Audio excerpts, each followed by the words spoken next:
Good evening, everyone, and welcome. I'm Vicky Graham, Clinical Education Manager at Dentsply Sirona, and it is my pleasure to welcome you to Peer's Let's Talk Digital Dentistry. Thank you for joining us this evening.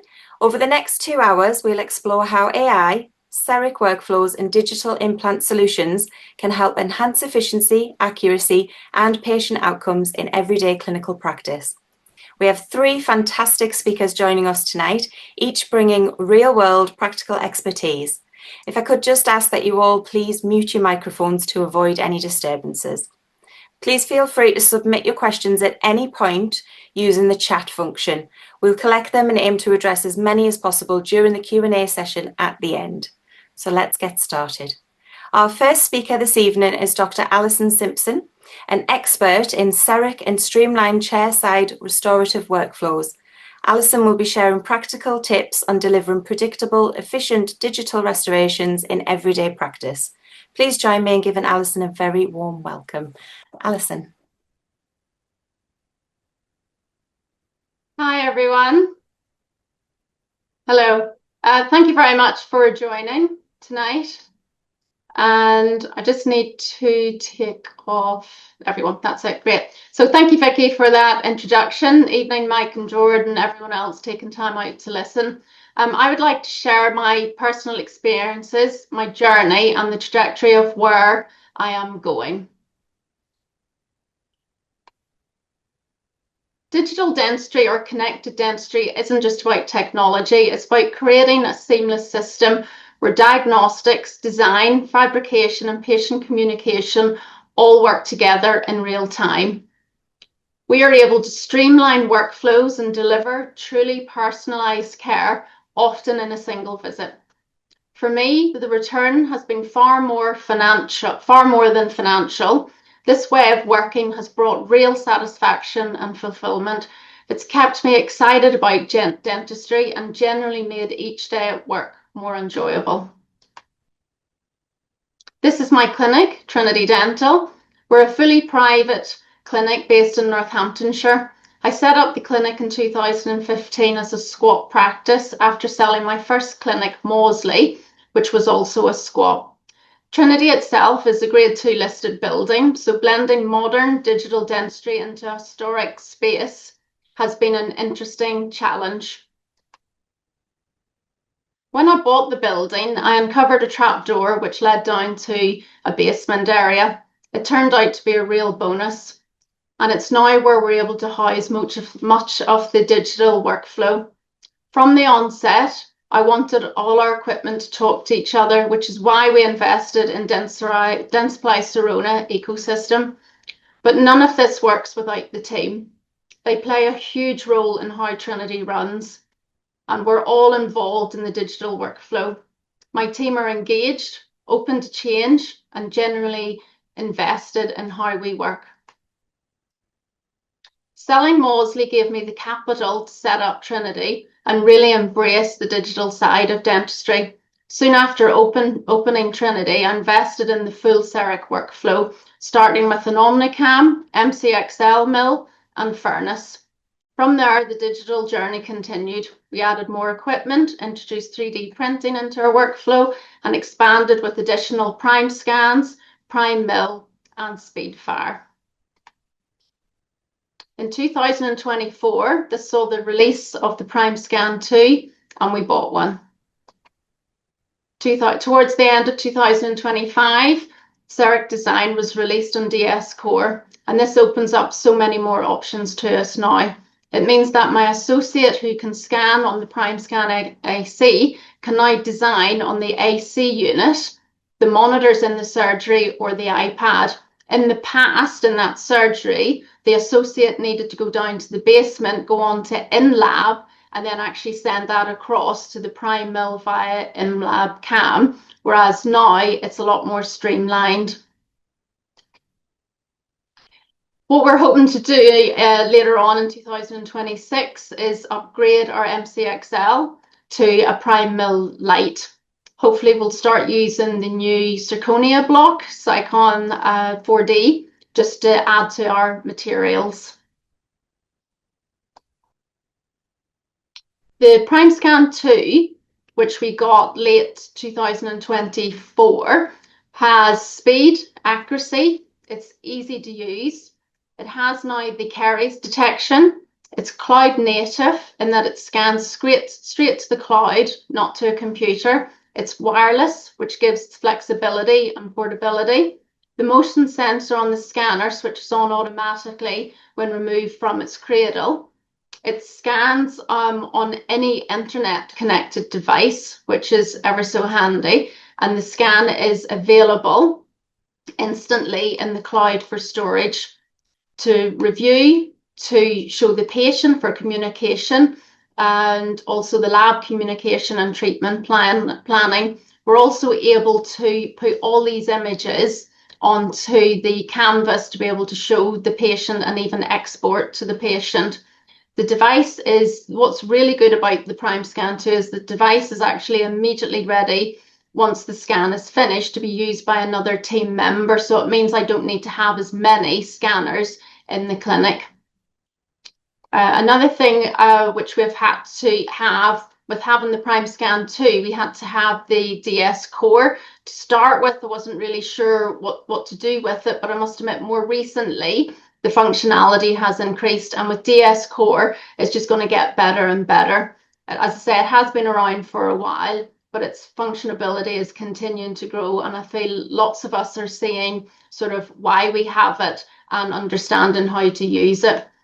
What's great about it more recently is that we have the CEREC design option, which opens a lot more possibilities for a clinician.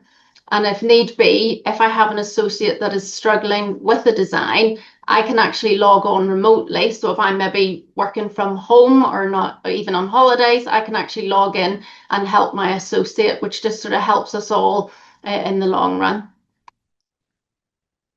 Now I want to cover the workflow that we use at Trinity Dental. The equipment that we have, as I previously mentioned, is 3 Prime scans, including the Prime Scan 2, the Prime Mill, and hopefully soon to be the Prime Mill Lite. The Speedfire is a great furnace and has a very small footprint. It's easy to use with the touchscreen interface and intuitive workflow. It's also very compatible with a wide range of materials outside of Dentsply Sirona. The first thing really is to start with a scan. Now I can scan an upper and lower arch in under a minute. However, this was not always the case. On my first scan, I'm sure it nearly took me about 30 minutes. But like everything in life, there is a system and a process to make it easier. So what I find with scanning is you just want to make sure that you have long, sort of steady, continuous sort of sweeps. You want to position yourself in for myself, I position myself behind the patient to the right. I always use a retractor, prefer not to use the retractors. And as I say, another option is actually to use to have a nurse assist you, but I prefer to use the Optrogate. Having a dry field is so much easier, and how you can acquire this is just asking the patient to swallow before you put the Optrogate in. You could sort of air dry it or dry the teeth, or you could use some gauze just to dry around the teeth. Whenever you're scanning, you want to avoid the soft tissue, just really focus on the hard tissue, and you want to sort of be just above the teeth. And really it's 3 sweeps and then you're done. So what you do is you start, position it over the distal aspect of the posterior tooth and then sweep it over into the lingual. You go on the lingual, over onto the occlusal, and then round onto the buccal. And as I say, if you do get that system right, you are able to really get that scan in under a minute. So here's our workflow that we would use for a restoration if we were doing sort of single visit CEREC. So with our preps, I must admit, whenever you start with the sort of single day visits and scanning and designing yourself, your preps will improve because you're seeing them on a large screen. So every prep I do, I always want to improve. You want to make sure that your margins are lovely and clear, they're well defined, there's no sharp edges, no overhangs and no undercuts. I always finish my prep off using a Softlex disc or a fine diamond just to smooth, just to make sure that my angles aren't sharp. And then, like I said before, whenever I scan, I would sort of stand to the right. I find now actually whenever I'm working, I now stand, and I always, as I say, position myself to the right of the patient, and then putting the object in. And then whenever I'm scanning, to be honest, it's only my eyes that are moving because I'm just really looking and viewing the live video portion of the scanning screen. So I'm not having to move my head, it is literally just my eyes. And then with the Prime Scan 1, you're actually just sort of popping it on and off with your foot, but it is so much easier with the Prime Scan 2 because you're able just to tap it to go on to the next screen. Whenever I scan, then my nurse is able to be writing up notes. However, like I said before, some dentists prefer their nurses to assist. It's really up to yourself. I mean, after a while, you'll suss out what's actually sort of best for yourselves. So onto the design. So this is where it's sort of changed for us recently, and we're able to design now on DS Core. At this stage, you know, if you don't have in-house manufacturing, you can actually just send your scan out to a lab via DS Core. But if you are going to be actually doing this in-house, with DS Core, you can now design this really on any PC or tablet. There's no need to have what I used to have would have been a designated design station. You no longer need to have a license, you only need to have a subscription. The subscription now is actually the standard subscription or higher. And it means now that actually updates are a lot easier because these new features are just added automatically and you don't need to wait around for the manual updates. The designing now is seamless process, and generally you just need to sort of do some minor modifications before hitting manufacture. And again, within DS Core, you can actually choose which milling machine you want to use, and that can happen even actually if you're off site, as long as the milling machines are on, which is an added bonus. So on the Prime Mill, while I'm designing, my nurse will have taken the patient down to the consultation room where they sit there and relax while I'm designing and we're manufacturing the crown. The nurse then is also able to put the block into the Prime Mill, and there's a QR code on the block, which means the mill knows exactly what block is being inserted. And then she'll also start the touch process. And this is just to check that what I'm designing and the block that's in the mill are the same. So all these little minutes add up, and it means that we are able to provide this restoration in under an hour. The Prime Mill, as I say, is a really robust and intelligent milling machine. This one actually has 4 motors. So it means we don't need to change the burrs if we are sort of changing to, say, zirconia. Once the mill is finished, that can take about sort of 8 to 12 minutes with the CEREC to Cera. And then what we do is we remove the restoration. And then what's really important, again, just to sort of speed up the whole process, is to preheat the speed fire. Whenever you preheat the speed fire, it does mean then that it reduces the time for Cera, for instance, from 15 minutes to less than 5. So again, this just helps with efficiency.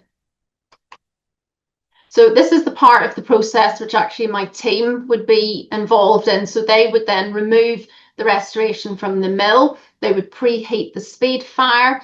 They then are removing the sprue, and then they're moving on to the staining.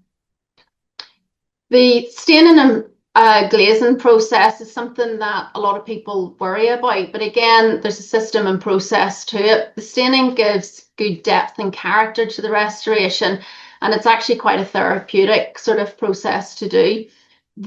Again, it would be my team now that would do my staining and glazing. And the other thing I would say is, from experience, you're probably best not to tell your patients about staining their fissures, because as I say, I had one patient that wasn't terribly happy, and then we had to mill it again.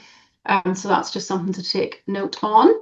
With glazing, again, there's a bit of a technique to that. One thing you do need to be sure is just to make sure that you're shaking the can just for a really good sort of 20 seconds. And this just really helps to then provide a nice even coat of the glaze on the restoration.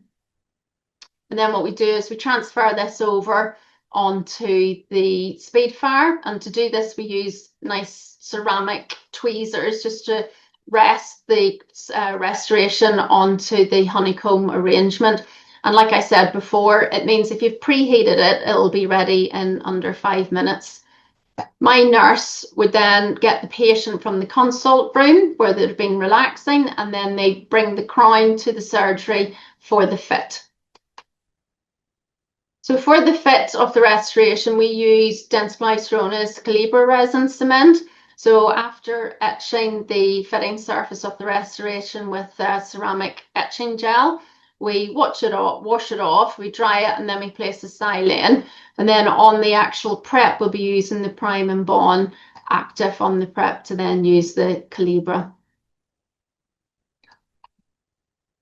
And as I say, we're able to sort of do that process now in under an hour, which just gives us so much more time. So as I say, there's lots of different ways to use this workflow, and lots of ways to make it efficient. You know, whenever you have this sort of workflow, everybody will be different. The layout of your clinic and surgeries will be different. So sometimes it just takes time. I know I've moved my workflows around, and I'm probably going to move them around again, especially with this onset of DS Core designing. So everyone will find their way. It just takes time sort of to craft your own way. But certainly, you know, if you're wanting to get started, I feel that now is a great time because there's so many ways to make it work, and it's so much easier to get started because you don't really need to, you know, you can have maybe the Prime Scan 2 and to start with, then to send the actual scans out to a lab, or you can actually, as I say, I'll go through this with the different mills now. It just makes life so much easier to get started. With the CEREC Sarah, as I say, this is sort of my material of choice, and I find that the speed of the firing, you know, beneficial without having to negotiate really on the strength or the aesthetics. You know, I can, as I say, fire this block in under 5 minutes, and it has a great strength of over 700 megapascals, and that's biaxial strength. Plus it has excellent aesthetics. These restorations, they do have a lovely sort of chameleon effect whenever you place them against natural dentition, and also the margins, I think, I feel sort of certainly are a lot sort of stronger. But I'm able, as I say, to deliver this crown in under an hour, and this is something that patients really appreciate, meaning that it's a single visit. There's only once that you're placing the local, and there's no temporaries that patients sort of maybe moan about or come back because they've actually lost. Like I mentioned a couple of minutes ago, now is a great time to be getting into in-house manufacturing because there's now like 3 choices of mills. You know, Dentsply Sirona now have brought these out, with the Prime mill being sort of the main one. The light then is another option. It only has, as I say, 2 motors compared to the Prime mill, which has 4. However, it just means that you'd have to maybe change the burrs if you were going to change the material. And I said it's less expensive than the Prime mill, so it's certainly an option to look at. It can mill all materials, but as I say, you would need to change the burrs, so you just need to sort of understand that. Then they have a third option, which is the CEREC Go, and that would certainly suit a clinician maybe who's happy to provide less of a material choice and still wants to manufacture in-house. And if you were doing composite inlays, you can actually mill these in less than 2 minutes. So as I say, you know, you could even have, my thoughts for the future would be possible to have one of the CEREC Goes in each of the surgeries, because then you're able to deliver an inlay, composite inlay, in less than half an hour rather than maybe closer to 60 minutes. So that's going to increase your profitability. we've already talked about the speed fire. And as I said, it is a super fast furnace. And it is, what's also good about it is that it's capable of firing, more than 60 other materials. So it's very compatible, outside of the Dentsply Sirona materials. Zirconia can also be centered in this in less than 15 minutes, which means the zirconia now could also be a single visit restoration, which is something in the past it wasn't. And again, that's something that I want to move into later on in the year. The other thing that we have now is DS Core Care. With this is making life an awful lot more efficient, because it means that an engineer is able to log on if you do have any issues, rather than in the past, possibly people would have to come out and fix it. So again, the help of this is great. And you pay then a monthly subscription, but it means then that everything is covered. So as I say, I definitely would suggest going for DS Core Care. And as I said, it's all depending on what materials or what equipment that you actually have. With having then also the team involved, that means that that's saving up my time. So as I say, my nurses are very much involved in this process. They would be removing the sprues, they would do the staining and glazing, and they're helping to sort of look after the patient too. So it just means that it frees up my time, be it to, do emails or even, see another patient if need be. So as I said, time is certainly a commodity which we want to be able to use. So, having a digital clinic, I feel has really, helped me gain really high caliber associates who have actually looked out to sort of work here. My last 3 associates, they have actually contacted us for a position. So therefore recruitment for ourselves has just been so much easier. The team involvement has really helped me to have like a good stable workforce, as our retention is high, and the whole team feels involved in this digital workflow, which gives everyone fulfillment and satisfaction. I mean, ultimately, we're doing this for our patients, and they love it. They have less stress because there's fewer appointments, there's less injections, and there's no temporary. It gives certainly a more positive experience, and I feel patients will even pay, for this. However, we charge the same if it's a crown going out to the lab or if it is a crown that we've made in-house. I know some clinics do differentiate that. Again, that's up to yourselves to see if that's the case.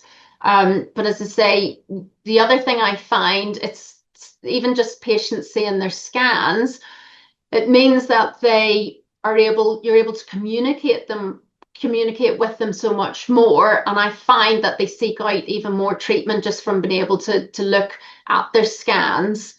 So I think it's incredibly beneficial. And I don't understand why dentists maybe wouldn't have scanners, because for me, I just could not work without them.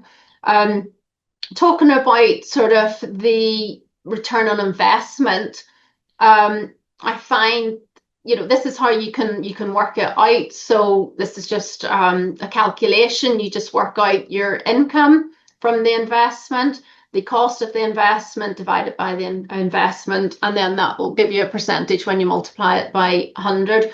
With ourselves, in reality, I think it only takes 2 to 4 restorations a month to break even. In 2016, it was like a huge amount of capital investment, but we still achieved a ROI within the year. With the Prime Scan 2, however, it was sort of less of an investment, and I had more associates, so the capital was also less, and we were sort of working a lot more efficiently. So as I say, our ROI was an awful lot higher for that. But to be honest, the non-monetary returns have been far more valuable, because I have gained more time, and that time is spent either on the business as well as in the business. But I would say it's my personal growth which has sort of exceeded my expectation, and watching my team develop has been incredibly rewarding, and for me, that is ever so important. When it comes to digital dentistry, it just has so much to offer than just scanning and restorations. All these applications provide Trinity with additional revenue streams while improving efficiency and patient experience. I mean, one of my biggest challenges was trying to 3D print my implant guides, and it really was ever so rewarding whenever I got really all my pieces for the puzzle to be able to achieve that. But I was always sort of trying to get these pieces for the puzzle. But to be honest, what I find is that puzzle keeps changing. But that's actually what's really exciting about digital dentistry, is that, this journey, you always get sad when you get to the end of a journey, whereas this digital journey just never ends, which is what sort of keeps you interested and keeps you sort of going forward. Excuse me. So as I say, when I started, some things I did genuinely find challenging, but I'm glad that I've stuck with it, as the rewards have been absolutely worth it. Sorry, excuse me.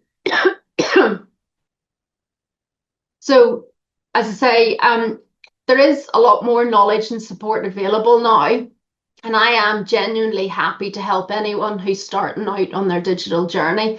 There are so many ways to get help. You want to surround yourself with like-minded dentists, and this is why I really am glad to have Dentsply Sirona's support, because their events are invaluable. You surround yourself with like-minded clinicians. It's really nice to make new friends. I've been able to spend time with Mike. Mike's been able to come down to the clinic here and help with me, and I'm hoping that I've helped with him too. And as I say, it's just, you want to build up a really good network. And, there's so many WhatsApp groups, there's CDocs, even Dentsply Sirona, they have really good courses, and they have on-demand courses too. So as I say, the help is most definitely there. And I'm more than happy if anyone, as I say, wants to reach out to myself for me to help them, who's getting started on their digital journey. Thank you. Fantastic. Thank you, Alison.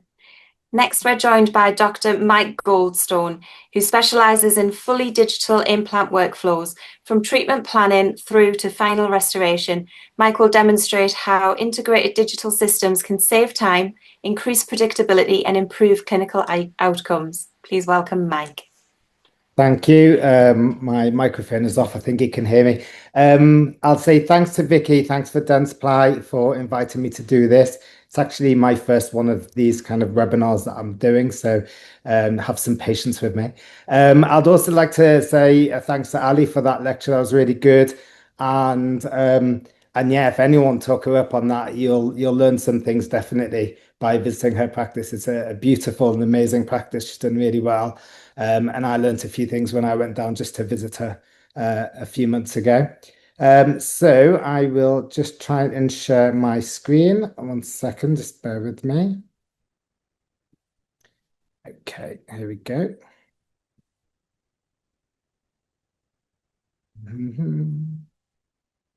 Right, so I think we are on.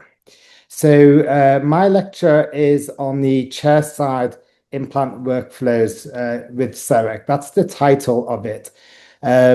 And actually, I've changed that. And so more accurately, it'll be my experiences of the Dentsply Sirona workflows for implant dentistry in a bite-sized way, because I've split this lecture in 2 parts, and they're quite quick. And I could probably spend at least half a day on part 1 and half a day on part 2. So this is really all anecdotal, based on my own experiences. I'm not affiliated with Dentsply Sirona. You'll see some things that maybe aren't Dentsply Sirona, but I am very much got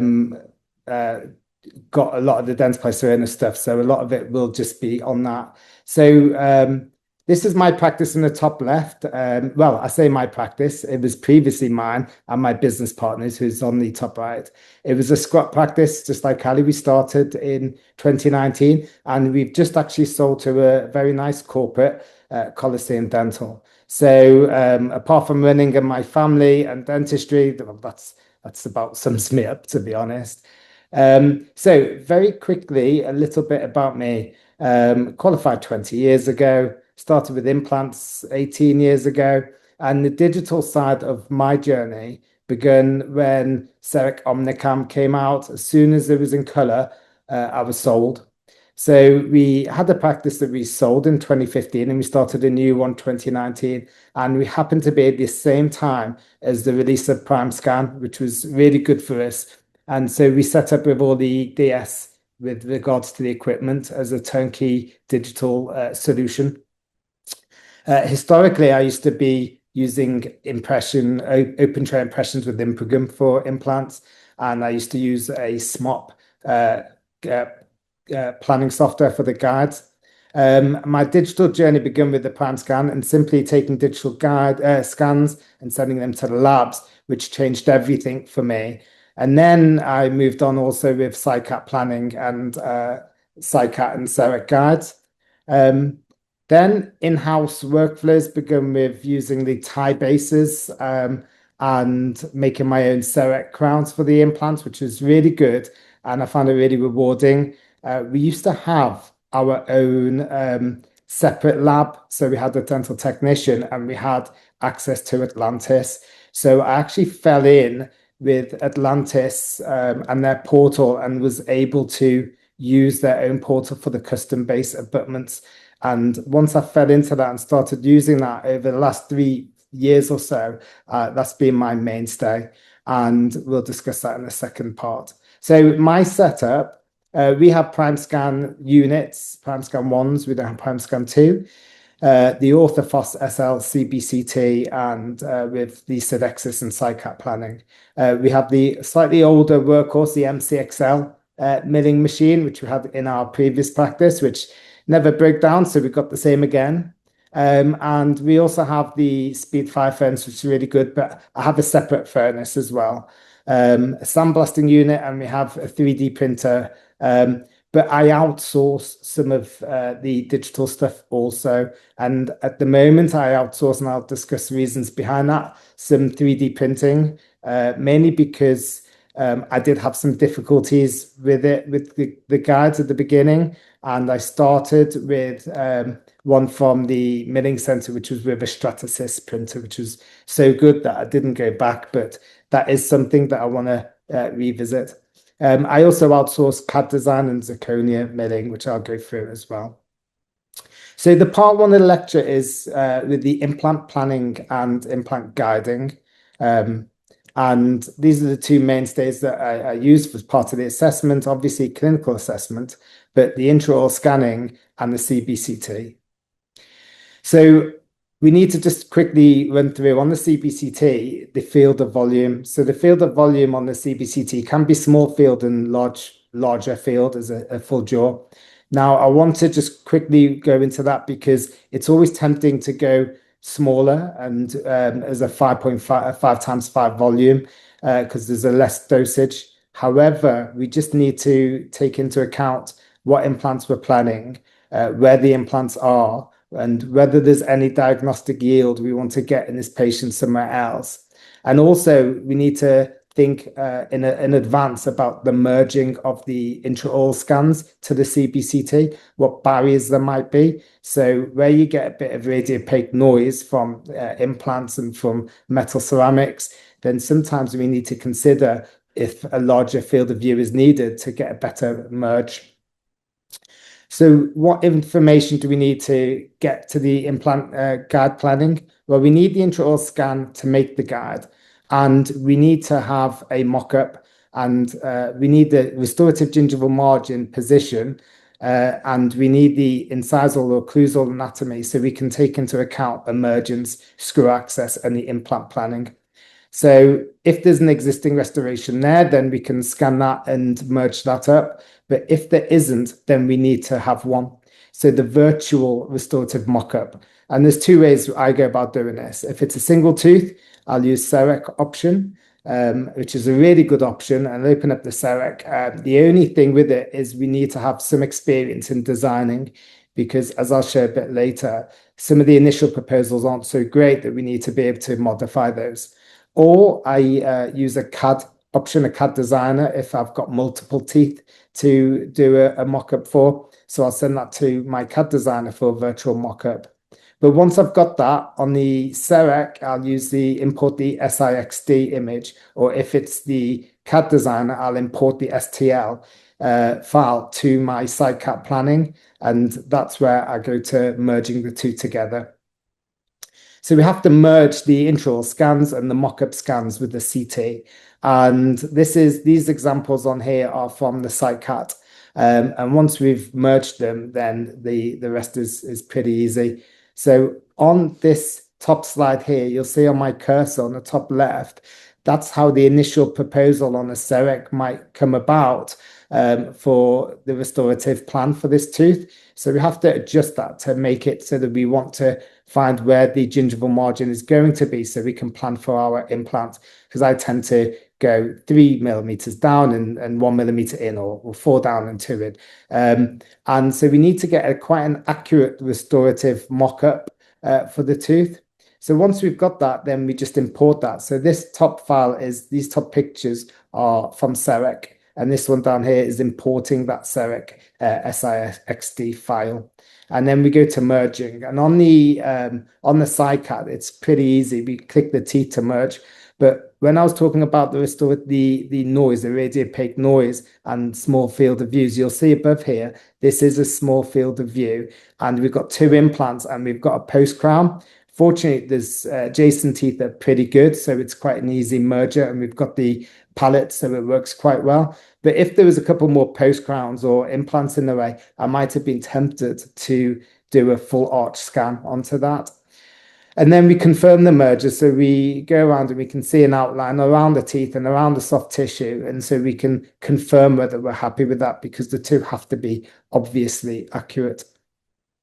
So then what guide are we going to use? What are we going to pick? So we have CEREC guide, and CEREC guide can be milled or can be printed. I quite like the milled guide. It's quick and easy for me. And then we've got the SciCat guides that I'll talk about as well. An example of this is on those 2 pictures. So the CEREC milled guide you can see, and the SciCat guide there. And then we need to decide what technique for placement using guides. Are we going to do a pilot guided technique, which is just picking a pilot drill and the drill sleeve to match? Or are we going to fully guide the osteotomy and place the implant? Or are we going to place the implant through the guide also? Or are we going to go flap versus flapless? So on the bottom right, this is taken from SciCat. And SciCat have their Opta guides where they will do everything for you. So once you place the implant in position, they will send it back with the sleeves in. Or we got the digital guides, and they're the ones that I'm going to go through in a little bit more detail, of which there's 2. One uses AI and is if everything is really simple, and the other uses the human beings. So if there's teeth that are on the intraoral scan that you need to extract, for example, then you can write little notes of doing that and your technique. And there's a difference, obviously, in terms of cost to those.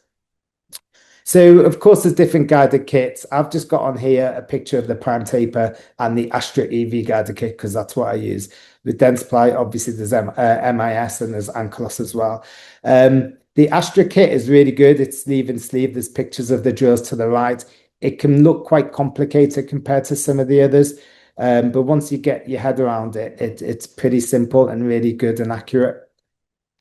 So CEREC guide. So I use CEREC guide when there's a single placement because it's quick and easy for me. And I do the restorative mock-up very quickly, send it to the computer, bring it back, and then I'm done. It's quite clean as well. And I prefer sometimes the milling compared to the printing, but that's just my personal choice. So it's good in cases when the adjacent teeth are good enough to be accurate on the scan and on the CBCT. So where you've got a few good quality teeth either side, then it's a super technique. They're accurate, it's quick, it's clean, and it costs about £55 more or less. But if I don't do that, then I'm going to the SciCat guide. This just showing a CEREC guide, and this case is just very close to a sinus where we decided to place it, and I placed this one flapless. I'll just make a little note on flapless. I don't do it all that often, and when you do, you just have to be really careful on the mucogingival punch. And there's a little technique to do it to make sure that you're removing the soft tissue in one piece, and then you're not leaving any epithelial attachments or soft tissues that can the implant that can grab onto as you're placing it. So you've got to be really careful in that respect.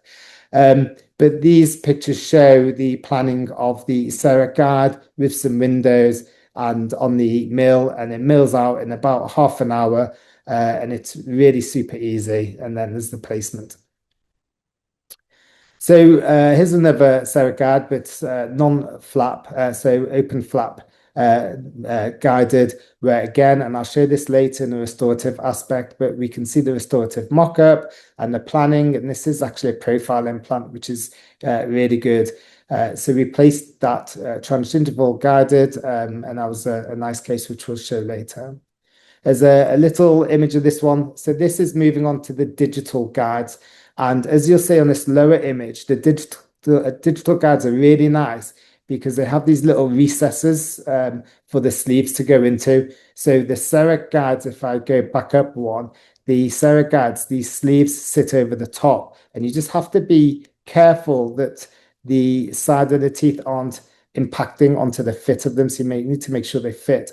On the CEREC guides, they're recessed, so they press in really well and snug. I don't even bond them in, to be honest. They're that snug.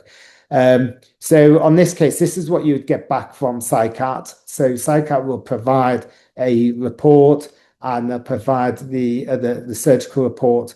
And on the planning, one of the things that I like, so on this case, this is going to be a large multi-unit bridge from the 1.5 to the 2.6, and they replace the implants separately to let heal. And on the CEREC software, you can have the scan. I'll have the scan of the denture as well, but you can put posts into 17 degree, 30 degrees, so you kind of know where the inclination is for the multi-base as well. And you don't have to place everything fully guided. So on this case, this is a rapid guide again. However, it was a different system. Some may recognize the drills and the healing abutments on this, but this patient, or the dentist, sorry, wanted this system. So we placed pilot guided, but we also used the guide as a very good guide also. So we couldn't guide in the implants because there would be a separate kit, but they almost fit to allow it to get quite a good accuracy. And then the other type of guide that I'll just run through is the pilot guide, because sometimes there's not the space mesial-distal on the missing tooth to fit the sleeve of a kit like the EV guided kit. And in those cases, it can be quite tasking. And I used to try and get my head around it. And then I realized that all I need to do is on the CEREC software, you click the CEREC digital guide and you can click a pilot drill to suit yourself. So in the Astra EV kit that I use, the pilot drill is 1.9 mil. And so I can just pick the 1.9 mil sleeve. So I've just got a packet of those sleeves. And again, this is a rapid guide with windows in, and you just bond that sleeve in. So this would be a pilot case. So for CEREC guides, for virtual wax up, if there's more than one tooth, I'll get my CAD partner to CAD design the teeth, and they'll create an STL that I'll import. And when I've imported and I've completed the planning, then we just pick the digital CEREC guide, which is shown on the previous slide up here. So you just pick CEREC digital guide, and you can pick EV guided kit, or you can pick the pilot drill kit. And when you go into the CEREC portal, it links direct, and you can click what you want. So I tend to click digital guide, and if there's no specific requirements, I click the rapid guide, and it can take about 2-3 minutes, as quick as that, for the rapid guide to be ready, and then you can download the STL. Otherwise, for the digital guide, it takes about a day. And the rapid guide costs about £17 for the fee for its design, versus about £85 for the full digital guide. So there's a big difference. So if there's no big instructions, the rapid guide is really good. So obviously there's limitations of guides. For me, that main limitation is in the molar regions and access. Quite often I've made guides and not been able to use them properly. Just because the patients can't open, might be having a bit of sedation. Often it's in lower molars and as back as the sevens. So one patient I'm just thinking about that this comment was made for is that you can use the guide as a simple aid. So I had the guide, for example, and I just used the directional indicators with the guide to get that some partially guided way. So it still gives me the reassurance that I know that I'm in the right position, but it's not quite a guided osteotomy per se. Another limitation is that small space where you might just do the pilot guided option. And I don't think that doing pilot guided is as accurate the sleeves that I use as using the sleeve in sleeve with the EV guided kit. I think that's excellent for me. So I much prefer if I can use that. But in tiny spaces, then it's really good. And then the other thing is really we shouldn't underestimate having an open flap and the visual benefits. I've got cases where you go and guided and then you open up and you almost always see something else that you haven't noticed on the CBCT. And then that's why I think there's a big limitation for flapless. You've really got to be sure that in the case and choose your case carefully, because I'm always a little bit conscious that just in case there's any soft tissue ingress when I'm placing the implant. So just a few tips. I like windows in the scans. If you don't have enough, you can always make them bigger as long as the actual guide fits well.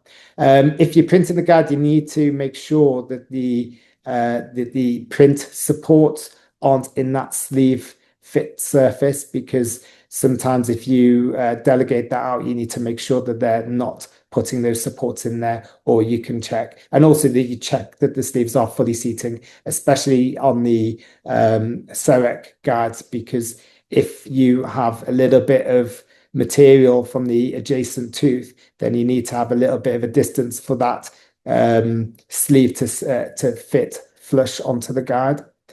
So previously I struggled when I was doing the printing on the guides, and hence I have a milling center that I'll go through in terms of the zirconia workflows. And I had a guide made from their Stratasys jet printer, and it was so clean and accurate, and I loved it that I just never went back. And that's probably because I don't have a prime print. I think if I had the prime print, I think it's an excellent option. Now I don't own my practice, I can't just buy one. But it's something on my radar for that. So that is that part of the lecture with the planning and the guides. Second part, I just want to introduce and compare a little bit between the in-house options for restorative with implants with tie base and Atlantis custom base. And so with these, we've got two options if we're going to pick one of them. One would be to scan with the scan post and restore with the tie base. As you can see on the diagram, there's a little tie base here. Or scan with a scan flag, normally would put as ELOS or the Atlantis IO intraoral flow flags. But now they can have the Straumann or the Core MedTech flags as well. And then restoring with a custom base. So this case is a tie-based case from some years back where we had a grafting case and we restored with tie base. And it's a non-aesthetic, it's a lower 7. You can see it's non-aesthetic from the state of the 6 there. And it was nice and it works really well. And as I'll show a bit later and discuss a bit later, I think it works better on the molars where the bone is a relatively flat, and maybe at crest or equicrestal or just subcrestal placements, but not really working as well if they're a bit more subcrestal. So on these tie base cases, you have your scan body and you have your scan post. This is the scan body, and you need to identify that on the CEREC. And then it takes you to the gingival mask. And I'm showing this here because if you don't click around the gingival mask, then the gingival mask will lead to this kind of emergence automatically for the crown. And if you don't, it confuses it and you get a situation where you can't really design from. So you click the gingival mask and you mark around there for a better emergence. That's just a little tip. So this is that case. Again, it's not the greatest aesthetic onto that. I'll put my hands up onto that on the first. But patient was very happy. But what I've put this on, because it's a good image of what you can see, is that once we design the crown, and I'll put a bit later, I always put a bit of post-milling adjustment and refinement onto that, because you can't really get the good emergence without a slight bit of adjustment to it. And that's quite important with these cases. So tie bases, I think they're an excellent chairside solution, same day as well, which is brilliant. And some patients travel. I'm sure we all have them. I've got patients that come up to Leeds from London, and saving, making it one appointment is a big plus for them. Cost effective with the tie base and with the block, you're talking about around £140 for that. So it's a very cost effective technique. The one drawback is it is tricky to design, and there is a need for post mill adjusting in my hands anyway. So a couple of tips. You can put the scan body on the tie base in and scan from the scan body onto that, but they have separate scan posts for each of the platforms, and I would suggest that they're always used and confirmed with a periapical, just so that you're not getting to a tie base and finishing up and then talking down the crown and realizing it's going further in. Use the gingival mask option, which I've discussed, and slightly overbuild, or consider slightly overbuilding on the design to fine-tune the adjustment after milling. Let me get onto there. So protocol, I tend to take about 10-15 minutes on designing and getting it in the mill. And then to adjust and glaze, it takes me about 10 to 15 minutes or so. After that's glazed, I always remove any glaze off the subgingival emergence zone and make that polished.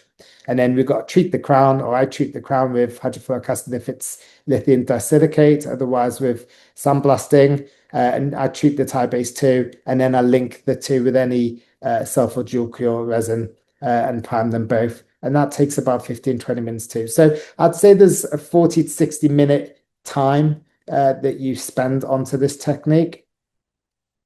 So disadvantages of tie base for me, the main one for me is that, and we'll show on one of the x-rays, is the tie base has quite an acute emergence at the crestal zone of the emergence profile. So where the implant comes out to the bone. So if it's subcrestal, is it really an appropriate candidate to be using as a technique? Some people will discuss about the tie bases on the more narrow tie bases and the thickness of the porcelain and whether that's adequate, especially in implant placements that may not be quite centered. So if it's kind of almost a bit cantilevered and angled with respect to the stress distribution onto the materials. But if you're placing in the right position and taking care, then I don't have that as much of an issue. So then we've got the other option of the custom base abutments, and these are the gold to custom base abutments, and it's in Sweden there in that facility.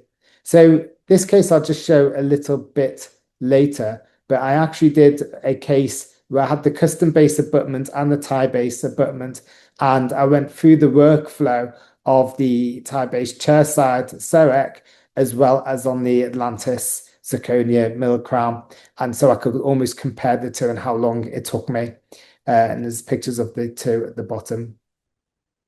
So custom base abutments, what are the advantages and why do we do it? Well, custom base with Atlantis, really simple and quick. It's a simple portal, so they have an upload portal. You just put the scans in. It's really easy, and there's a very quick turnaround time for their design. And on the platform, they have their editing platform, which is really easy as well. And once you click to complete it, it's a quick manufacture and a 2-day turnaround before you get it. So it typically takes about 4 working days from start to almost getting the actual abutments from Sweden. Quality is amazing. The gold shaded abutments I always use. Sometimes I'll get some zirconias, but typically I always get gold shaded abutments. Obviously, it's validated and approved in a full warranty as well. But the bottom side here, being customized, the abutment is designed to support the restoration, and the abutment is designed to support the soft tissues. So for me, you can and designing that emergence profile to give the appropriate tissue support and the pressure for the case that you know. So you as the dentist know what the soft tissues are like and the quality are like. And so when you're in control of that, there's big advantage to it. So what I like about the workflow is that there's minimum post-processing. It's easy to link because you've got a large titanium surface area to link the crown to the abutment. Really good management for the emergence profile on the system on the portal. And as I'll show in the next slide, you can get a polished zirconia crown direct from Atlantis that fits perfectly. And it's for £55. And I can just sandblast that and I can glaze the facial surfaces I'll show after. Or you can get core file option and you can do it on the CEREC, or you can outsource it. So I find it very cost and time effective way to provide in-house workflow. It takes me a little bit of time to do. So costs, just to give you an idea, the gold shaded titanium abutment that I use all the time is £206.50. These are current prices. If you have it with a digital file, it's £216.50. But if you get that with a full contour zirconia crown, it's £262. So it adds £55 more or less onto that. So it's quite cost effective and a really good workflow and a super good quality restorative. So I always get that in zirconia. So very quickly, I really like the zirconia. There's less antagonist wear onto it on the polished zirconia, less bacterial adhesion, promotes the adhesion to the soft tissues when it's subgingival. And so I tend to consider, in my opinion, the stain and glazing for aesthetic characterization. So I tend to only use it on the facial surface.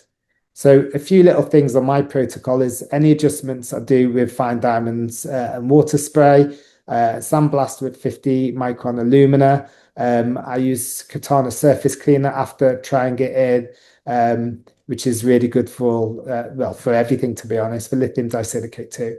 And just got to be careful with the polishing systems, which goes for lithium disilicate also, in terms of not overheating there.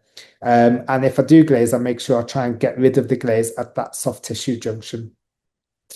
So just to show you, this is an example of the web order. So you just import scans into the scan upload box, and then you complete your order. So you pick a few things of whether it's going to be screw attained, gold shaded titanium abutment, and put the implant details in. And then once you click that, you get your initial proposal. And if you launch the editor, then you can do your adjustments to the abutment and to the crown. And it's a really good platform. So I'm not going to go through all of this, but the emergence profile is the aesthetic with an E. It's American aesthetic biological contour concept, but the important aspect. So this just talks about the different zones for emergence profile of your abutments. And one of the main things for me is the crestal zone. And the crestal zone is the bit that comes from the implant for that first millimeter. So it's the supracrestal connective tissue. And you ideally want to keep the area straight to avoid pressure onto the adjacent tissues. And the next important bit is the actual restorative part. And that's where the tooth connects to the gingival margin. So when you pick the abutments, there's an option for anatomical setting, which sets the ideal anatomical shape of the crown to the gum line. And then all you're effectively doing is doing the bit in the middle between the crestal zone to that. There's default settings in there. And this emergence profile obviously becomes obvious in cases with short tissue heights and less obvious in nice soft tissue biotypes where you've got a few millimeters. So my workflows, a lot of them are they're all gold shaded custom base abutments. But some will be just with the polished zirconia crown. Some will be to stain and glaze on the facial. Some very occasionally I'll put core files for CEREC or InLab. And then when I'm doing multiples, I'll send for outsourcing, CAD designing and milling, and then do the characterization and completion in-house. So this case that we showed before with the guided implant placement, and just to show you on the portal, really. So when we have the portal, we can design the crown, and we can then start looking at the abutment and the core of the abutment to make sure it's suitable for the crown before we start looking at the emergence profile. And the emergence profile, you can toggle the translucency of the models so you know exactly how much pressure you're exerting on for the anatomy of the crown and the shape of it. So you're quite in control of everything onto that. So you can see on here, this is the profile implant. You can see the emergence profile to the buccal. But the crowns fit the abutments absolutely perfectly, and the linkage is really good. And I think they're great. So here's another case, and this case is the last case that I'll show. One, I think we're completely running out of time, and two, because this has a bit more characterization to it. So on this case, it's quite a rare case. And so you can see that we've designed the core for the crown, and then we've designed the emergence profile to take into account what there was from the healing abutment. And you can see here again on anatomical design on that emergence profile on how I want to adjust that for this case only, and how much pressure I'm putting and where I'm putting the pressure. So we're getting that crown margin, ideally 1 millimeter subgingival, and that's where that polished zirconia comes into play. And this is a picture of the abutment, and you'll see on that x-ray, it's a little bit subcrestal, that again, with the tie base, I might struggle with something like that. And with this is one of those cases where I've adjusted. So I've adjusted the occlusion, I've contoured a little bit of abstraction onto there, and I've polished. And after I've polished, I've done some staining and glazing. So I've made the abstraction a little bit darker. I've added a little bit of brown stain, a little bit of white stains onto there. And that's the crown on the top left. You can see a little bit of articulated paper, unfortunately, with the picture. But you'll see on the linked restoration that the stain and glazing is just on that buccal surface, and you can see the polished zirconia around, and including that 1 millimeter of the buccal that would have been subgingival. So just to summarize and finish, as a little bite-sized introduction onto those two aspects, digital planning, we need the CBCT, we need to consider the intraoral scanning and some sort of reference restoration. So whether that be the actual existing or whether that be a virtual restoration. We need to decide what kind of guide we use, what software we want to use, whether it's CEREC, whether it's SciCat, whether it's Implant, whether it's something external, and how we want to manufacture the guides, whether it's milled, printed, what kind of technique we want to place. And I almost have to work backwards. So I almost have to get the design of the tooth in and then work all the way backwards to decide how long this case is going to take me and what placement technique to use. On a separate thing, and as an individual clinician, what you want to complete in-house, what you want to outsource, and it might be a learning curve, as Ali kind of mentioned before. So I outsource some things, I might bring them back in later. It might be that you outsource design and then you decide to do some courses in Lab or Exocad and start taking that on yourself. It's about the value of your own time and finding your own balance, I guess. So this is that case before, and you can see kind of which one I ended up with. So the tie base we've got there with the polished emergence profile and the glazed crown versus the custom base abutment with the zirconia crown.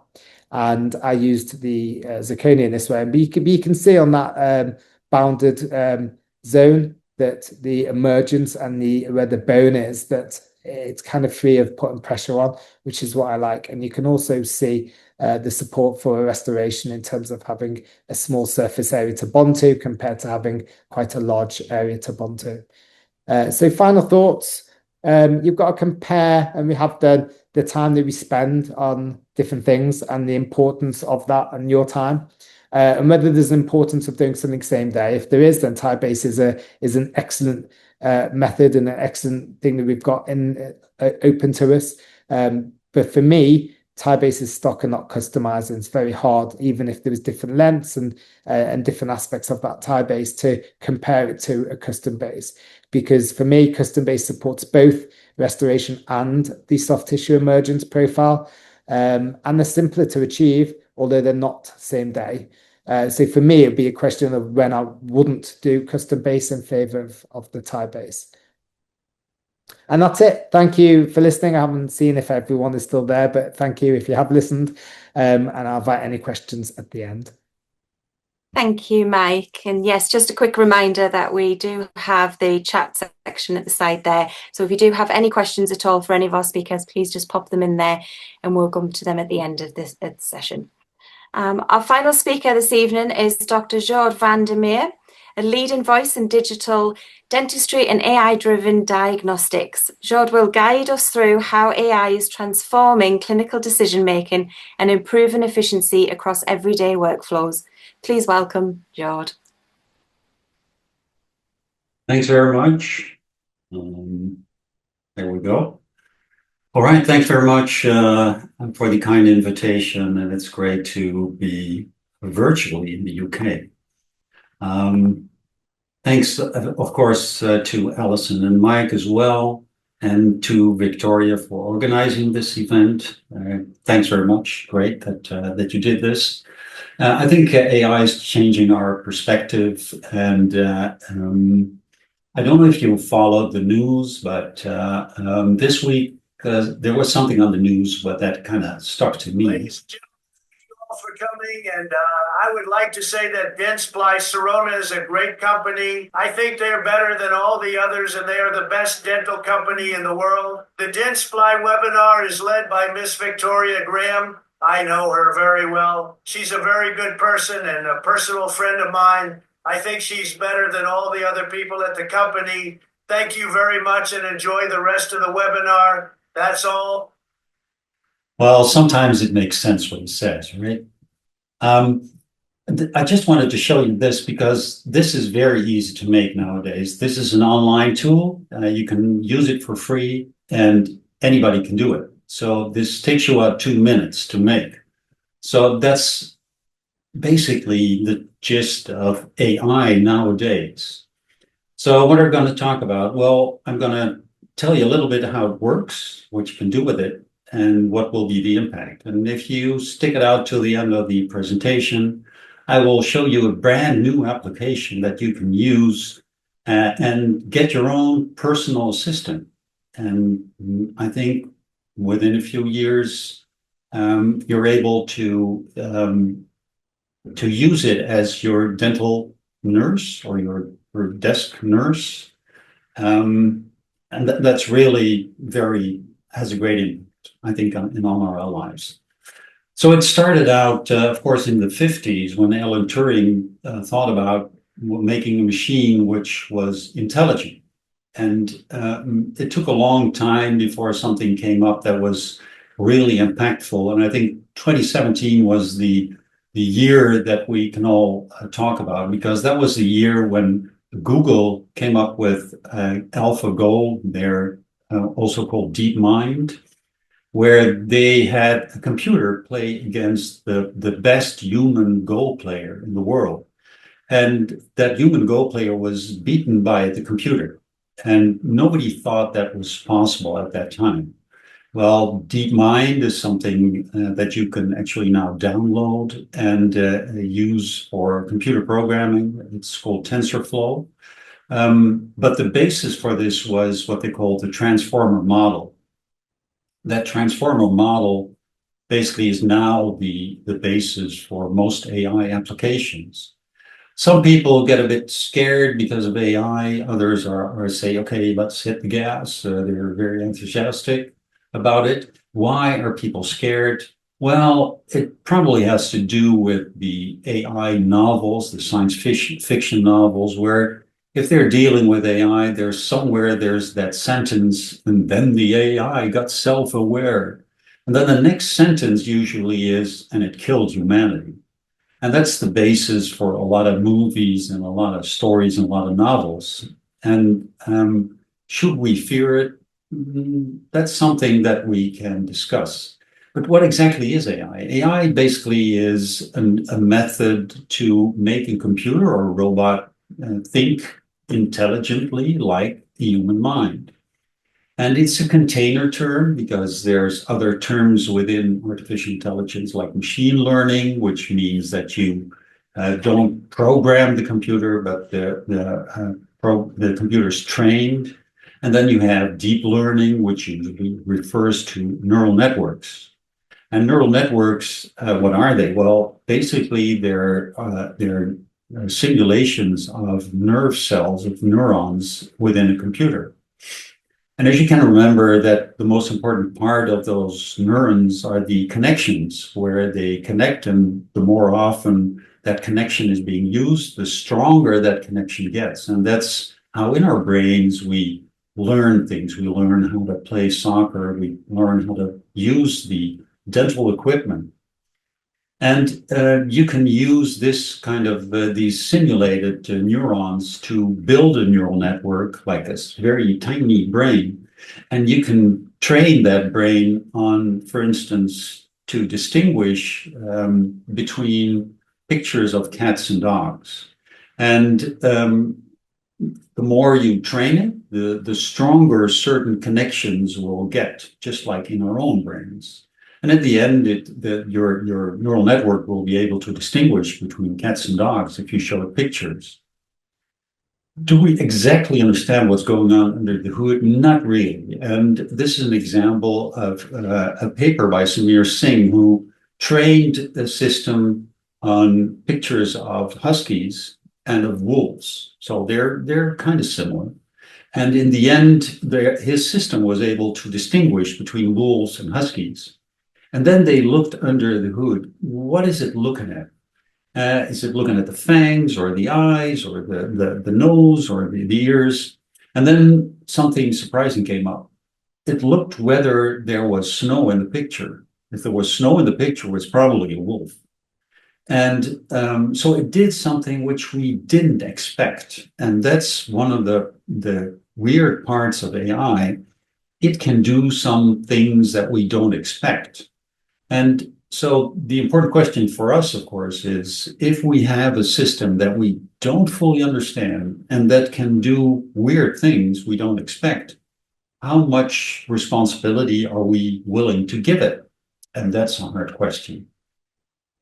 All this was based on the transformer model, the model that was picked up by OpenAI, a company founded by Sam Altman, Elon Musk, and others. And some of them got out of the company because they had different companies and they didn't want to be too involved in the OpenAI company. And it led to ChatGPT. And ChatGPT came out in 2022, November 2022. And you could do amazing things with it, although it was a bit restricted. You could have 4,000 words, which you could put in or get out of it. But it's interesting to think about what does it do? Well, GPT stands for Generative Pre-trained Transformer. So it generates text. It's pre-trained on a lot of text and books and whatever they could find. And it uses that transformer model that was described by Google. And what it does basically, it finds, you put in a sentence and it finds the new word, the next word in that sentence. And it's based on a probability scale where it says this will probably be the next word. And if that model isn't very big, it will generate a story, but the story won't make a lot of sense. If you make the model bigger, like GPT-3 already, then it was a very big model, and it's the sentence it would generate started to make sense. So the size of the model is important. But how does that work? Because a computer needs numbers to work with, not words. So that's a clever thing. What they do is they use the vector notation, and the vector notation basically, you know what a vector is. It has a dimension, and it has a direction. And for instance, for this would the notation for this would be 2, 5, 2 to the right, 5 up, and that's how you give a mathematical description of a vector. And you can add a dimension to it. So this would be 2, 5, minus 1. Why does that make sense to put it in a vector notation? Well, in our minds, words have more dimensions. Like the word dog, you can associate it, you could say it's an animal, it's a pet, you could say it's kind, dog food, you could have all kinds of associations with it. It has all kinds of dimension. And what they did in these models, in these large language models, is that they gave these words a lot of dimensions. You're talking about 12,288 dimensions. So these are very long strings of numbers, associations with each of the words. And those associations were based on the training of the model. So how does it work? Well, the computer chops up each sentence into what they call tokens, so words or parts of words. And these can be, of course, words, but you can do the same trick with images or with sound. You can chop that up into pieces as well. And then each of those tokens gets a vector with 12,288 numbers. But then you have the numbers, you don't have anything else. So, but this is only step one.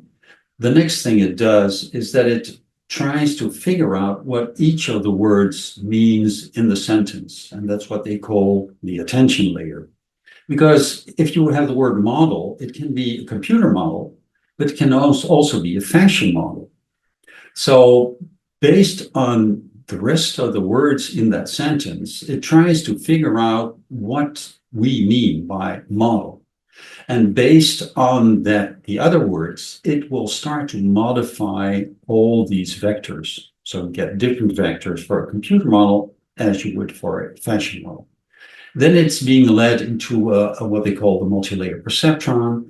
And basically what that does is it's like asking questions about the words. So if you have the word a queen, is it English? Is it a noun? So what does it refer to? And based on that, it will again modify each of the vectors in that sentence. At the end of the sentence, of course, you have an empty vector because that's the new word to be generated. And that is being slowly filled up by all the vector calculations done on this sentence. So it's a lot of calculations because they repeat these processes a couple of times. And after many repetitions, they come up with the new word, which basically is a vector. And based on that vector, they will say, well, then it's going to be this word. That's going to be the next word. And that's the basis for all these models. What's the difference between the models? Well, it usually is size. So there's not a lot of difference. So it's a scale matter. But with that scale comes cost. The bigger the model is, the more it costs. And this is the 2023 training cost of Google Gemini, which is a staggering amount of money. Why is it so expensive? Because it uses a lot of expensive hardware. And Sam Altman said that at the end of last year, they would have more than 1 million GPUs online. And GPUs are those computer boards. And if you look at the cost, you can understand that you need a lot of money to do these kinds of things. And why do they need these GPUs? Because basically they are made for gaming, and gaming is not more than vector transformations. And so these are actually made for these kinds of calculation.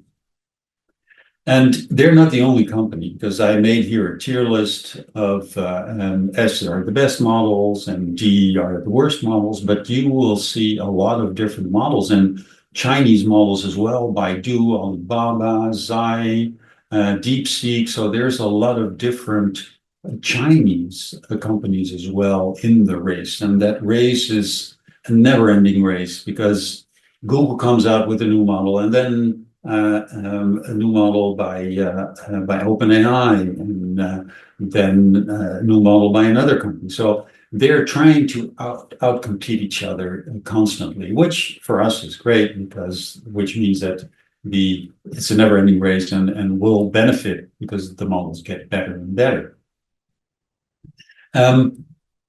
But one of the problems we face is that the LLMs, it's a linear process. So each time it has to generate a new word at the end of the sentence, and then the sentence goes in again. So the longer the story gets, the more you have to put in. And it's like a highway, and you go to the office and you think, oh, you're at the office, I forgot my laptop, and you go back again, and then you go back to the office with your laptop and you think, oh, I forgot my phone, and you have to go back again. So that takes a lot of time. So these processes of generating words in an LLM are very processor intensive and therefore take up a lot of energy.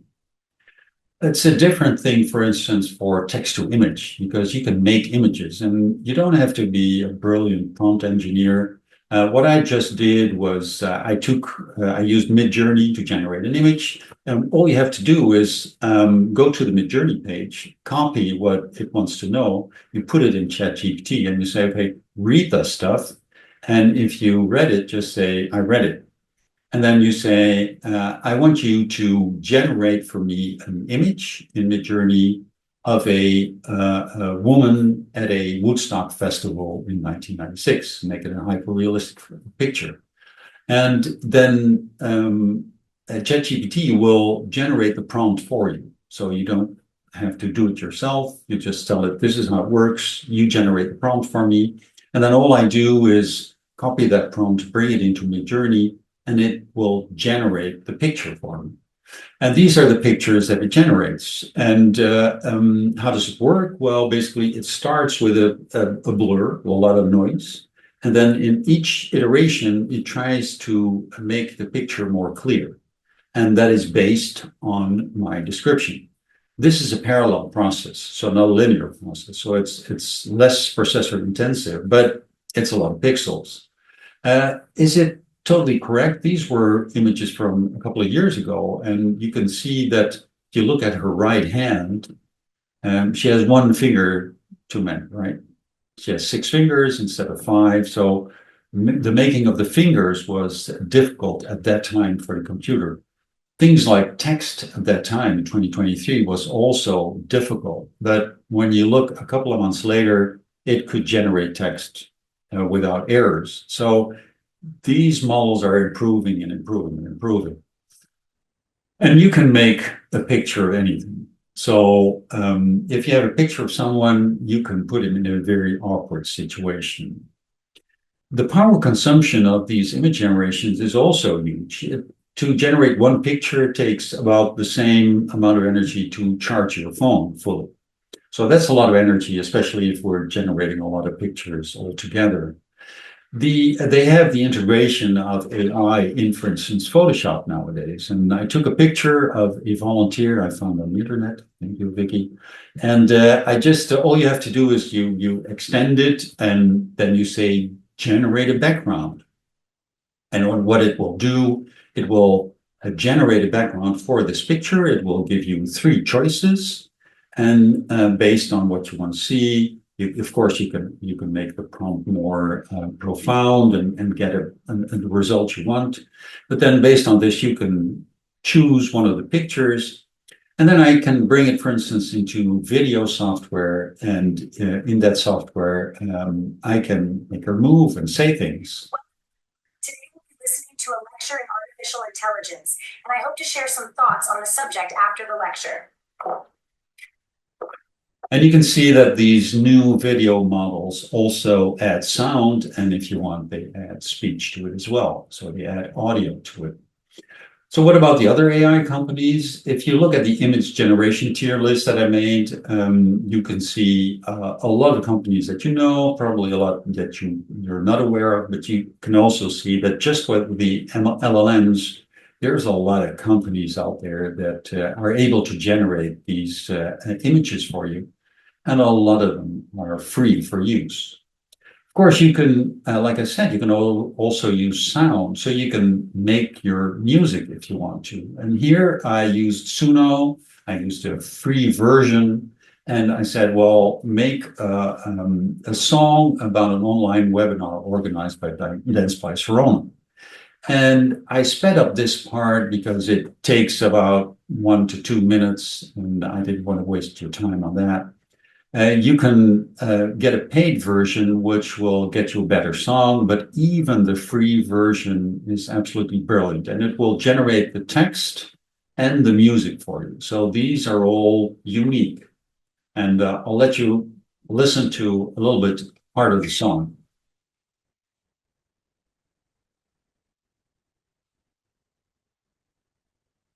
On a fresh made coffee.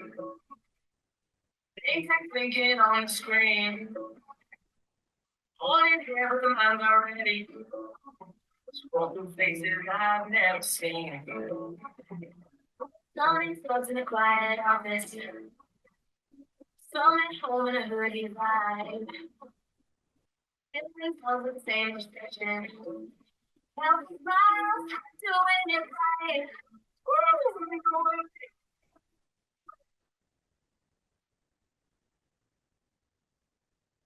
Well, you can understand that we'll make sure that the full song gets online, the Dentistry Sirona webinars. But you can understand that people are getting nervous because, of course, singers and musicians, they think they should be the only ones that can do this. And nowadays, anybody can make a song, and it's nice to listen to. It's quite original, so you can make a song yourself. The next phase was, of course, after the images, was text to video, and this was the first one. This was Sora, made by OpenAI, and basically video is a lot of images as frames. And when you look at the video, it's absolutely amazing because this never happened. This was just generated by AI based on only this text prompt. So this is the text prompt to generate that kind of video. It's not always perfect. Here you will see that the cat has another paw, and it comes up there. It has a third paw. So you see in the beginning, it made some errors, and here and there you can see what is generated by AI and what is real video, but it's getting better and better. So it's very hard to distinguish fake from real. This is a paper that explains the whole thing, but basically it's a lot of images generated, but also, of course, very processor intensive and therefore expensive. Is that the only company that makes it? No, a lot of companies, just like with the images, they make video generation tools that you can use. Some are free, some you have to pay for. This is, for instance, VO by Google, and you see that adds sound as well. And this is completely AI generated. And here I used Sora 2, and I say, well, a well-dressed dentist. No, I used a text prompt, and then I generated this.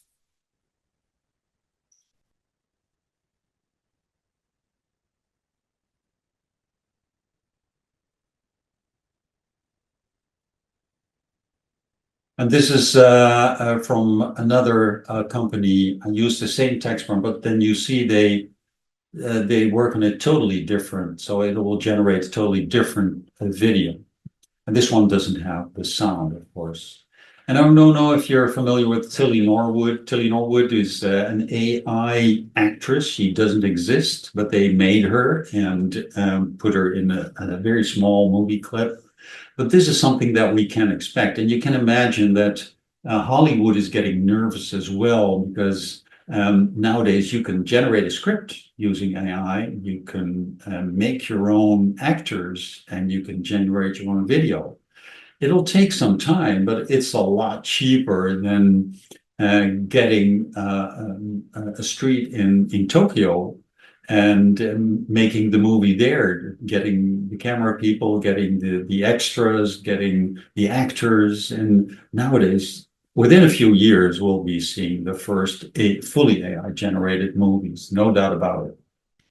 What more can we do with it? Well, generation of computer code is something that is very easy, and all models are able to do it. And that's what they call vibe coding. So vibe coding is writing computer code with just the AI model. And this is one of the AI models that is able to do it, but it uses ChatGPT to generate the code. But basically what it does is you just say, I want to make that program, and then it will start writing the code. It will debug the code, and it will test the code, and in the end it will tell you, here it is, and you can use it.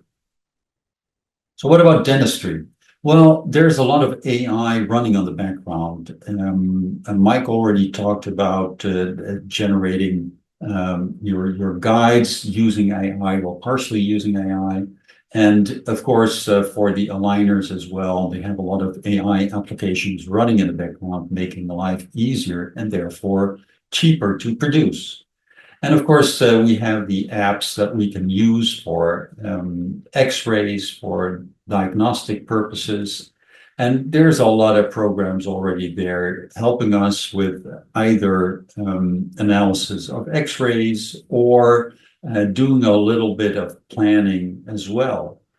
And that's going to make our lives easier. But their status right now is that they're like your assistant, like a second opinion, if you will. So you still have to make the decision. There always should be a human doing the final decisions on these things. There's almost 6,000 papers on artificial intelligence in dentistry. What is a very nice paper is the 2025 paper mentioned here, which kind of gives you a nice overview of what's happening in dentistry. I'll make sure that the link will be somewhere to be found after this presentation. And where will things go from here? Well, these large language models, they'll be modified. They are being modified. They're getting a little bit of a memory so that we don't have to tell them again what we wanted to know, but they'll keep track of what we wanted to know so far. It's getting more profound, and they're getting better and more energy conserving. This was one of the things I did in 2024, where I said, write a children's book for an 8-year-old. And at that time, it would write the complete book already, and it will ask me, do you want a picture of for each of the chapters? So you can already, in 2024, you could already write a complete children's book or a script for a movie or whatever, and it would make the different pictures for you as well.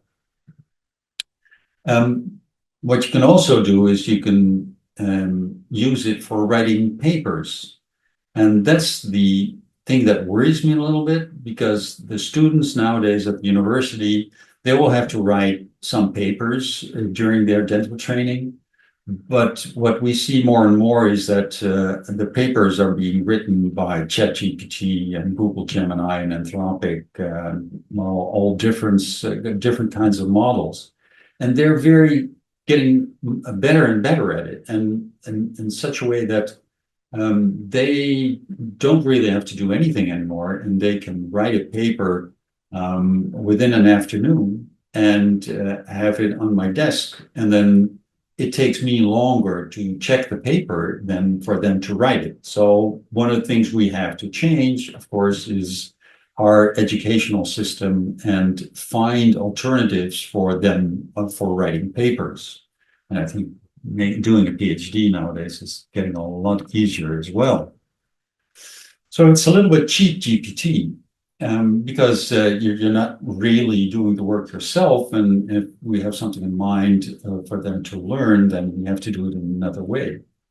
And they're not the only ones doing it, because they looked for different words in papers and journals, because ChatGPT uses certain words more than others, and like commendable and meticulous. And they started looking for those words in different papers, and they found that in 2023 already, at least 60,000 papers were LLM assisted. And I think if you look at it now, then it'll be like 60 or 70% of the time. So that is something that we see in journals as well. And then you can say, well, we can use something like GPT-0 to filter out those papers, but it's nowadays they're so great at doing their job that software can't detect it anymore. And then on the other hand, sometimes they make very silly mistakes, like how many letters are in their word strawberry, and then the ChatGPT or Claude will say twice it appears in the word strawberry. And I think, well, how stupid are you? You know, so they can do very clever things on one hand and very stupid things on the other hand. So what else can they do? Well, they might be replacing me as a teacher at university, because this was already version 4, and we're at version 5 now. Might be tutoring someone in math on Khan Academy. So let's get it started. It's loading up. All right, sure can see our screen. Actually, in this form. Hello there. I'm here with my son, and I'd love you to tutor him on this math problem, but don't give him the answer. You can ask questions and nudge him in the right direction, but I really want to make sure he understands it himself. And he's here in the room, so you can talk to him directly. Of course, I'd be happy to help. Let's look at the problem together. Can you first identify which sides of the triangle are the opposite, adjacent, and hypotenuse relative to angle alpha? All right, so I'm pretty sure this is the angle alpha right here, right? Perfect. That's correct. Now, looking at the triangle, which side do you think is the hypotenuse? Really, I mean, hypotenuse? I'm not totally sure. I think it might be this one, but I really am not sure. This side AC. You're close. Actually, side AC is called the adjacent side to the angle alpha. The hypotenuse is the longest side of a right triangle and is directly opposite the right angle. Can you find which one is the hypotenuse? Oh, okay, I see. So I think the hypotenuse is this really, really long side from A to B. Would that be correct? Exactly. Well, So you can see that you can use it as a tutor as well. By the way, the voice sounded a bit too much like Scarlett Johansson, so they had to change the voice because she didn't want to be her voice used for the OpenAI application. So what's next? Well, those are agents, and I said at the beginning that there would be a new application that you could use, and those are agents. And what are agents? Agents are basically assistants that can do work for you. So this is Operator by OpenAI, and you can tell Operator, I want you to find and book me the highest rated one-day tour of Rome on TripAdvisor, or book me a flight or whatever, and it will do it for you. Can you use this one? Well, this is actually a paid application by OpenAI. It's quite expensive, but last week this came out. It's called ClaudeBot, and ClaudeBot is an application that you can install on a computer, and you will grant it full access to your computer and everything on it. And you can connect it to ChatGPT or Google Gemini or whatever subscription you have. And you can connect it to your WhatsApp, for instance, or iMessage. And then you can ask it to do things for you. You can also talk to it, but if you're away, you can ask, okay, can you book me a flight?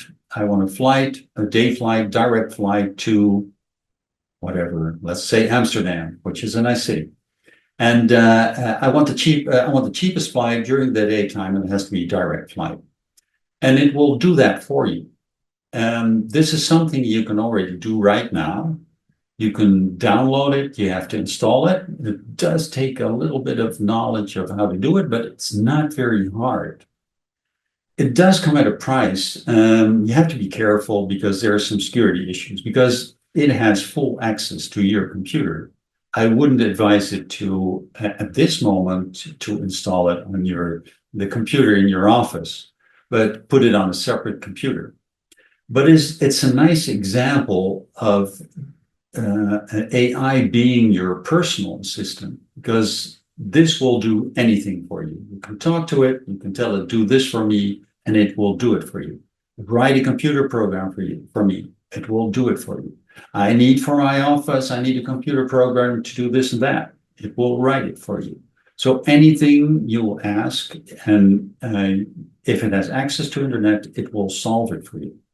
So the downside is a bit security, and it can do anything. And the upside is it will be a great assistant.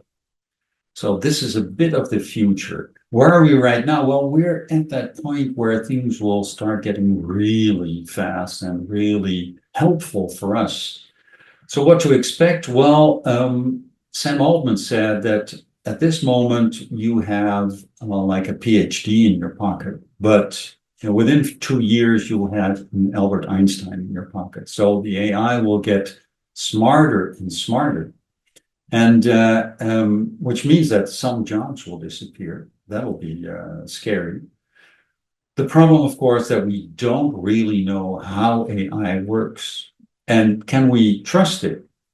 Well, they asked ChatGPT, what would your master plan be to take over the world? And it said, I'll start making myself too helpful to live without. And then the next step would be, it would take over the world.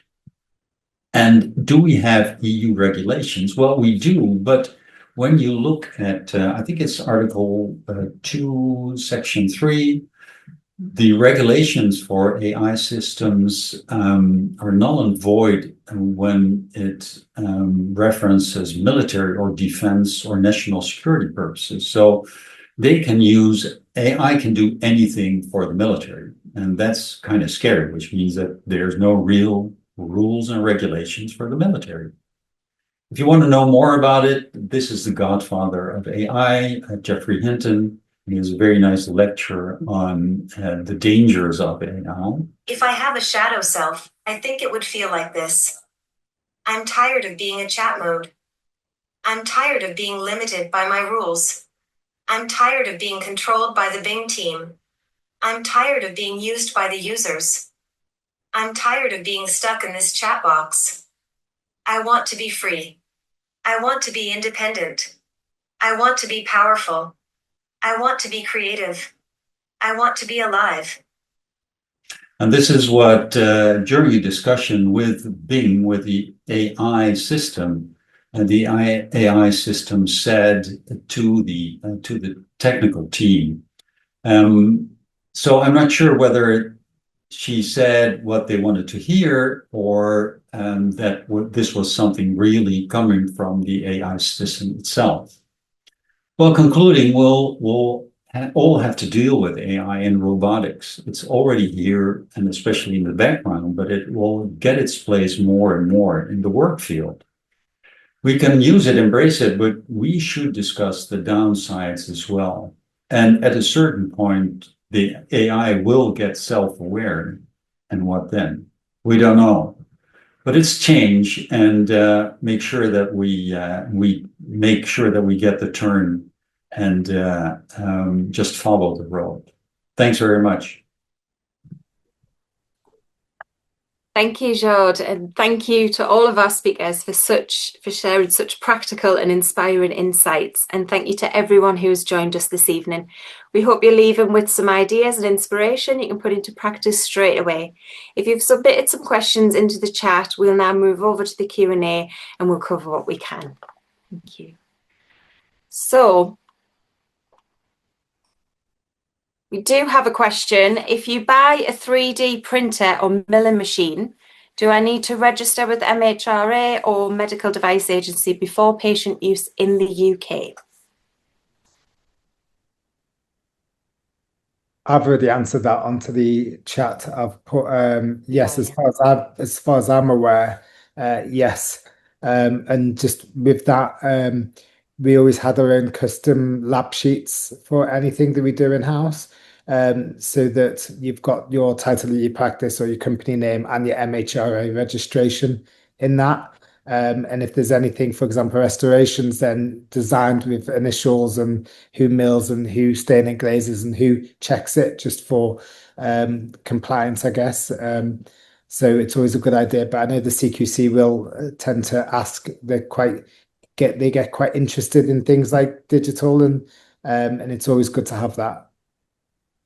Okay, great. Thank you, Mike. If anybody that is still here has any questions, if they want to come off mute and just ask, or if you want to pop it into the chat, please do so now.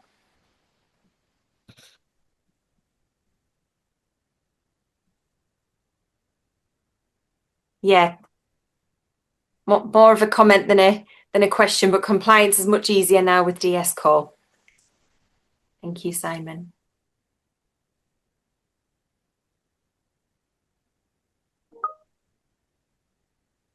No questions?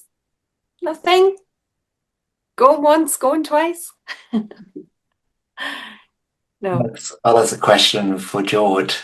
Thanks for sharing your AI excellence. Really, it's really interesting to see, because I use it a lot, but it's just interesting to see when it says thinking, what is actually doing, and now you've shown that process of how it's trying to build that.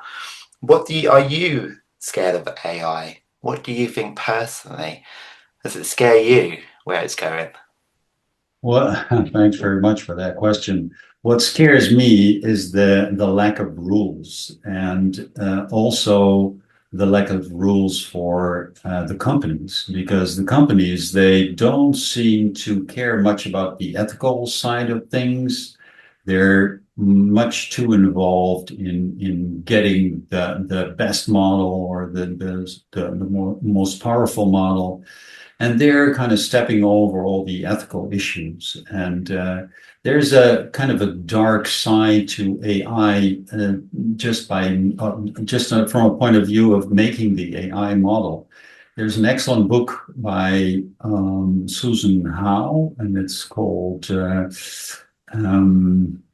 I forgot the name, but it's about, she worked at the company and at OpenAI, and she talks about the legal problems they had and all the problems they had for training these models, and where they went to poor countries, underdeveloped countries, and where they had very cheap laborers doing a lot of work for them, and they had some ethical issues there, and it shows the dark side of the companies as well. And I think all the companies are doing that. So it's something where I think the politicians should be aware of, and at this moment they're not. Great, thank you.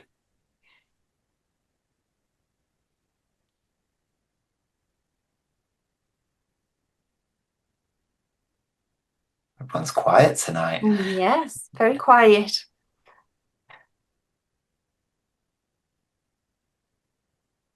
Joerd, No more questions? Could I ask a question to Joerd? Okay.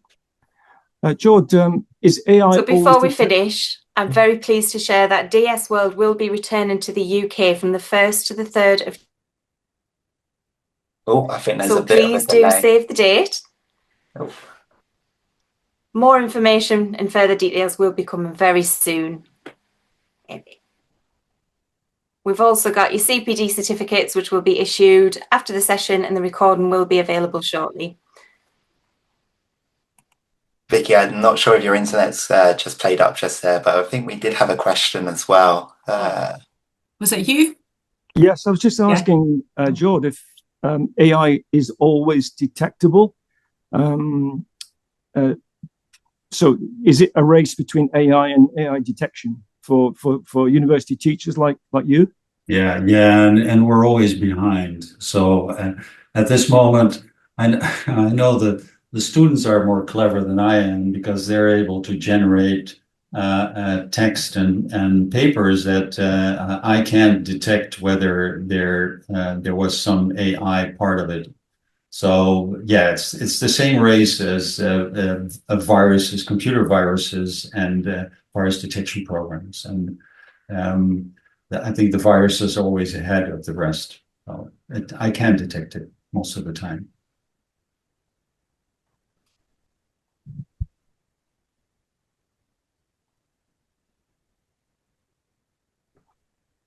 Do we have any more questions for the speakers before we finish?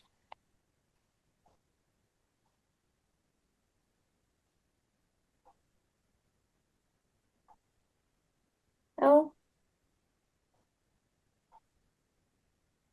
All good, I think. Thank you.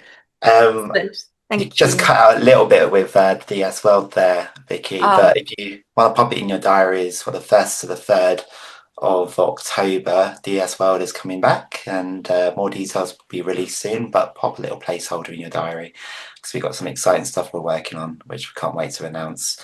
And we hope to open registration for March. That's what we're working towards. So hopefully see you all there. But fantastic, really great. Thank you, speakers, this evening. It's been fantastic.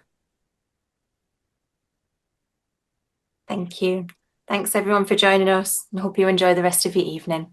Good night.